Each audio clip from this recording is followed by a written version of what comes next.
37របៀបបង្កើតអត្ថបទស្វ័យប្រវត្តិអូតូតិចដើម្បីកុំឲ្យខាតពេលវេលាក្នុងការវាយពាក្យដដែលៗដូចជាអាសយដ្ឋានលេខទូរស័ព្ទឬបាវចនារបស់ប្រទេសជាដើមនោះ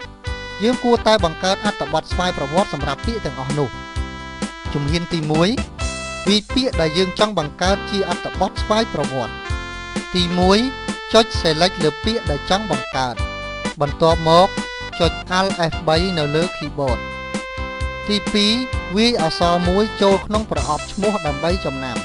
ទី3ចុចលើប៊ូតុង OK នៅពេលដែលយើងចង់ឲ្យពាក្យដែលយើងបានបង្កើតនោះចេញនៅលើអត្ថបទរបស់យើងគឺយើងត្រូវវាយអក្សរមួយដែលយើងបានកត់ចំណាំនោះហើយចុច F3 នៅលើ keyboard យើងអាចអនុវត្តតាមវិធីម្យ៉ាងទៀតដូចតទៅរបៀបទី1យើងចុចនៅលើមេនុយ Insert ហើយចុចនៅលើ Quick Path ចុចនៅលើ Auto Text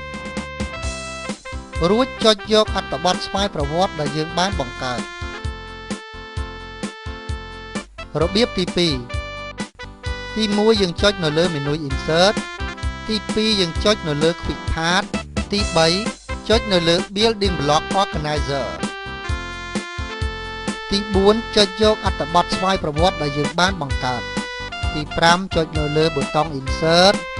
តែបើយើងចង់លុបវាចោលវិញនោះគឺយើងចុចនៅលើប៊ូតុង Delete បន្ទាប់មកចុចលើប៊ូតុង Close